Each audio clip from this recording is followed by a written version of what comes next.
China is the most populated nation on Earth and home to a booming organ transplant industry. However, over the past decade, reports have emerged that the majority of organs are not sourced from death row prisoners and donations, as stated by officials, but rather from innocent prisoners of conscience, murdered on demand. Researchers across the globe are uncovering new evidence that shows the true nature and scale of these abuses. In June 2016, 3 independent investigators jointly published a 680-page report of irrefutable evidence. China, to my knowledge, is the only country in the world where the government-run industrial program kills people and sells their organs. Endless hospitals in here. We go into them in great detail. That we're talking about a very large hospital, endless amounts of transplant surgeons and transplant teams. I was really surprised how high the number was. I mean, as I say, it's multiple between 6 and 10 of the official figures. Hearings were held by the U.S. Congress, the British Parliament, the European Parliament, and the Canadian Parliament. The U.S. House of Representatives unanimously passed a resolution condemning the systematic state-sanctioned organ harvesting from non-consenting prisoners of conscience. China's killing for organs is making a major appearance across media outlets all over the world.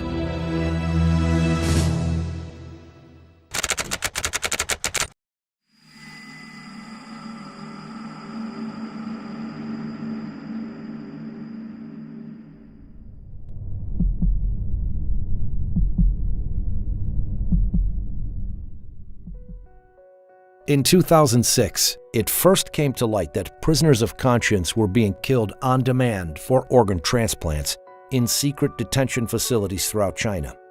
The first 2 researchers to investigate were David Kilgore, former Canadian Secretary of State for Asia Pacific, and David Matas, an international human rights lawyer.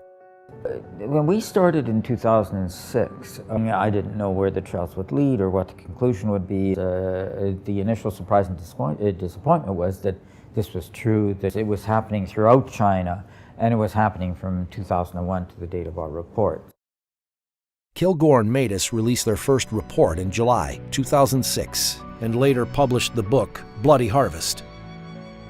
Around the same time, Ethan Gutman, an independent investigative journalist based in London, he spent 7 years doing his own research before publishing The Slaughter in 2014. We made the point that it was really prisoners of conscience, we believe, are making up the bulk of these organs that are out there. And we came, as David Kilgore and David Matas and I, came to this from the same conclusion from very different, using very different procedures, but we did come to that conclusion. The investigators joined forces, researched hundreds of transplant hospitals in China, and released their new report in 2016. The 3 investigators were nominated for the Nobel Peace Prize for their work.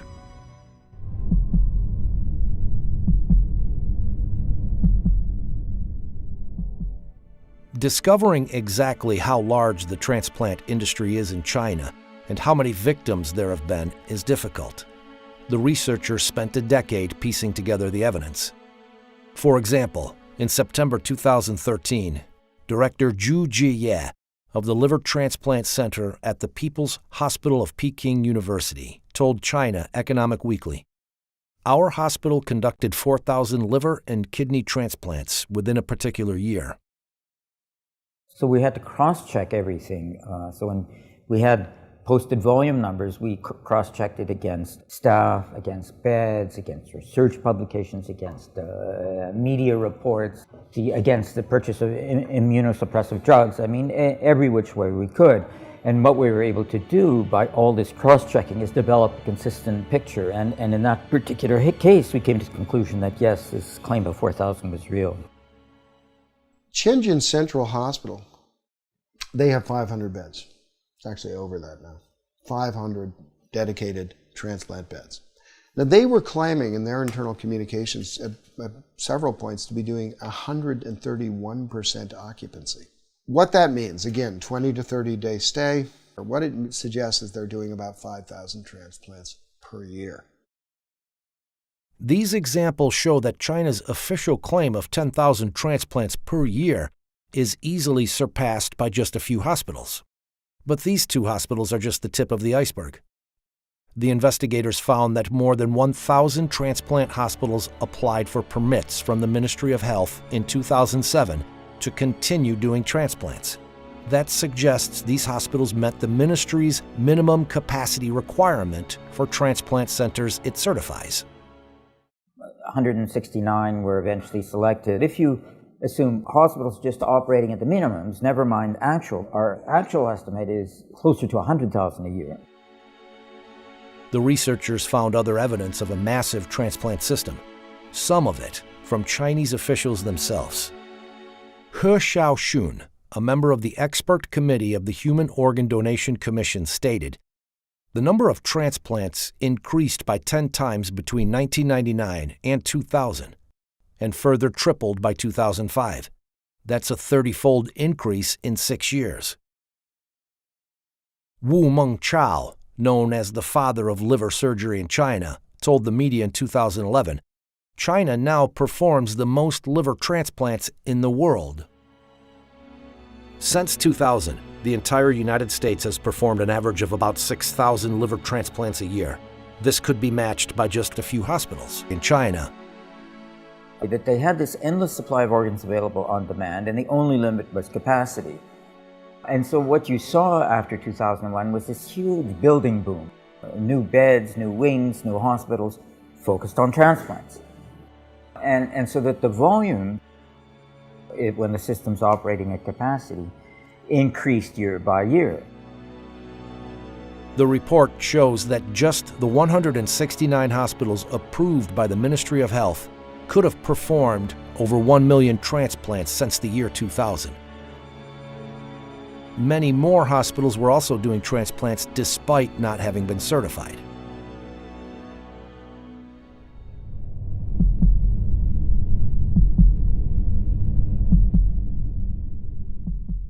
Organ transplantation has been continuously incorporated into the National 5-Year Plan and has become a high priority in China's national strategy.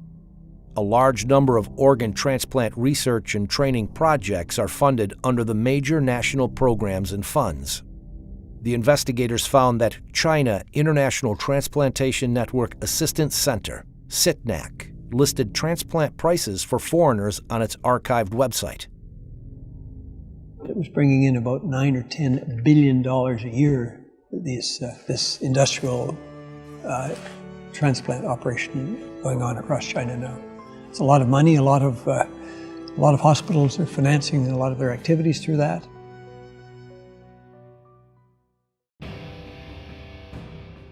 They're watched very, very closely indeed by the top leadership. So they're fully aware of this, as well as the fact that Wang Lijun, one of the Bo Xilai, who was a contender for the Chinese presidency, this was his right-hand man. He was the most famous policeman in all of China. Here he is directing organ trafficking. I mean, he had a center which did this. He was given an award for doing this, and specifically for coming up with a new lethal injection method. He did thousands of transplants by his own admission. In the award ceremony, he talks about that. CITNAC website stated, "We need to give all of the thanks to the government for the support extended for our completing such a large number of organ transplants every year. This is a one-of-a-kind in the world."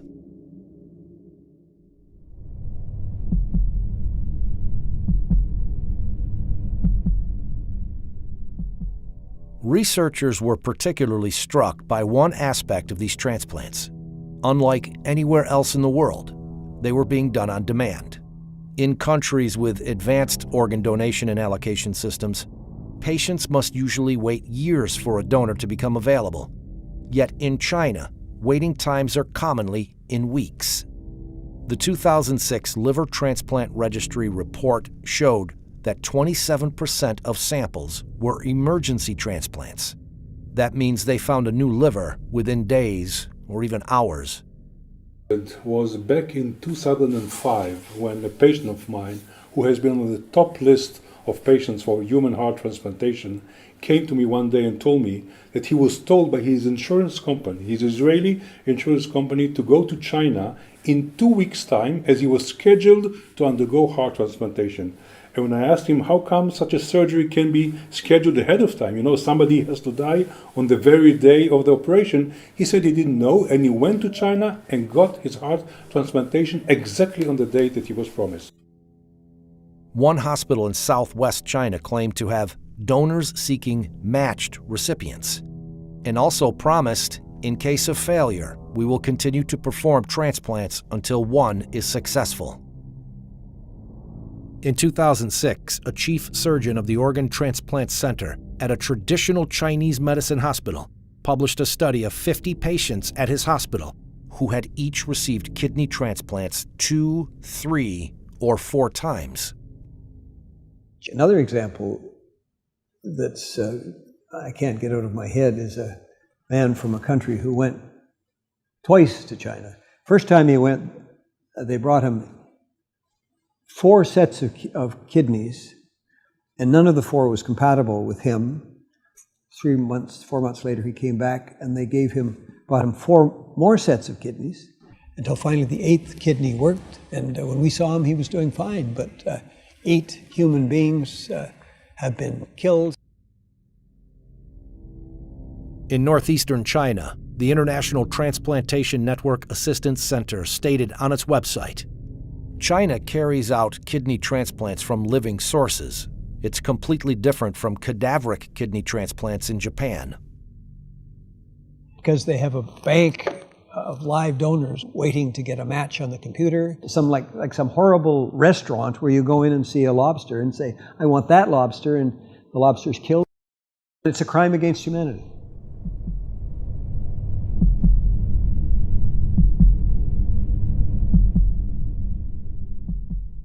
The Chinese government claimed that the vast majority of organs came from death row prisoners, and later, donations. However, international organizations estimate that the number of death row executions at thousands each year since 2000, and decreasing. Chinese tradition requires that bodies remain whole after death. There was no organ donation system in China before 2010. Even today, there are very few donations. Therefore, these 2 sources combined account for only a tiny fraction of all transplants performed in China. China started performing transplants with organs harvested from executed prisoners at a small scale in the 70s. In the years that follow, it also started using organs from prisoners of conscience. In 1999, the crackdown of Falun Gong starts. That is the largest action of scale by the Chinese Communist Party since the Cultural Revolution. And by 2000, 2001, that's when you have this explosion of transplant activity. We see continuity in the numbers over time. Falun Gong is as I call it, it's kind of a Buddhist revival group. It doesn't have churches and so forth, it doesn't have temples. What it has is sort of common beliefs. These shared beliefs revolve around self-improvement based on the values of truthfulness, compassion, and tolerance. By the end of the 1990s, the Chinese government estimated that over 70 million of its citizens were practicing Falun Gong. Jiang Zemin, the head of the Communist Party at the time, saw Falun Gong's popularity and revival of traditional values as a threat to his rule, and launched a violent campaign to eradicate it in July 1999. Hundreds of thousands of Falun Gong practitioners from all over China traveled to Beijing to appeal to the central government, only to be arrested and tortured. When many refused to disclose their identities to protect their families and friends, they became part of a large, anonymous population held captive by the state. More practitioners were rounded up all across China. This is when large numbers of them started disappearing without a trace.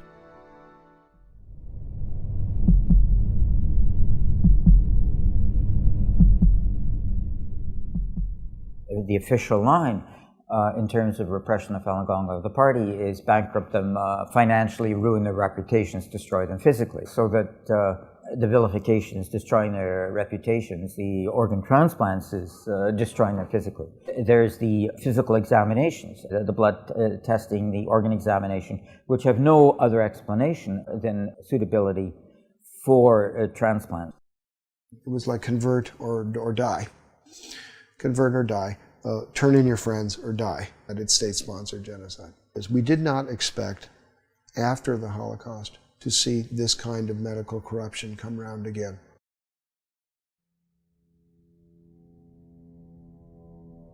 How can doctors, people trained to heal, harvest organs from living people for transplants? Educated and raised in China, Enver Tohti is an ethnic Uyghur surgeon, currently living in London. He was told to extract the organs from a living prisoner in 1995.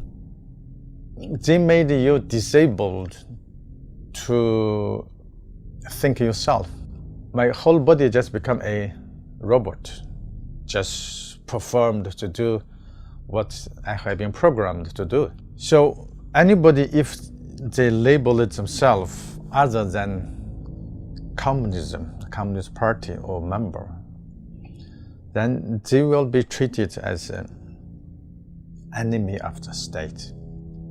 Therefore, they are not even qualified as human beings, and therefore they are subject to whatever punishment is available.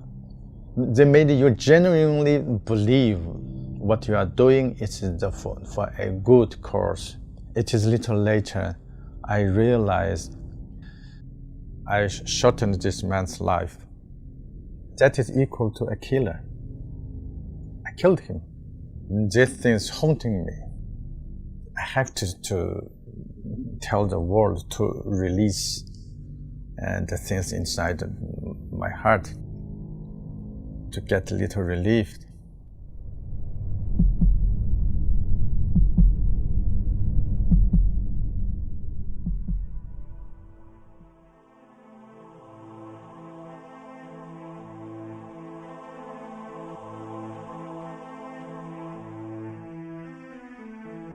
In February 2017, Freedom House, an international human rights watchdog, published its own report on religion in China. It noted that a review of available information regarding organ transplants had found credible evidence suggesting that, beginning in the early 2000s, Falun Gong detainees were killed for their organs on a large scale. It added that the large-scale disappearance of young Uyghur men, accounts of routine blood testing of Uyghur political prisoners, and reports of mysterious deaths of Tibetans and Uyghurs in custody should raise alarm that these populations may also be victims of involuntary organ harvesting. I think, Gina, the first thing before you believe or you decide whether or not you want to believe is you have to learn the facts. The facts are there, the books are there, the research is there. Read it. Once you read it, I'm sure there will be no other way for you but to believe it. And I'm talking about the physician, have all to be together in order to stop it immediately.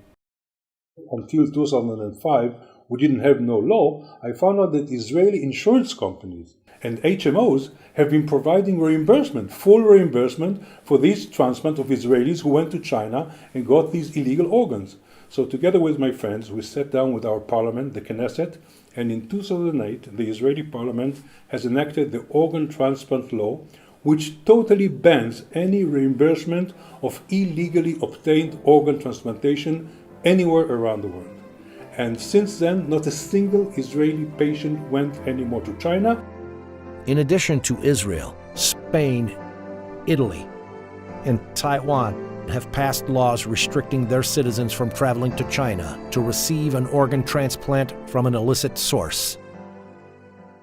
The systematic government-sponsored harvesting of organs is a monstrous crime. I strongly believe that the 17-year campaign to eradicate Falun Gong will be seen as one of the great shames of recent Chinese history.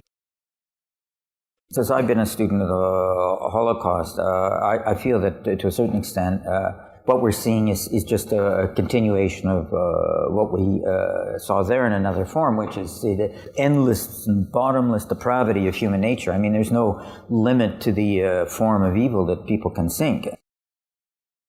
When I was writing The Slaughter, I sometimes said, oh, I'm writing history, and then at the end of it I realized I wasn't. It was actually still going on. This is a new form of genocide, and it's using the most respected members of society to implement it.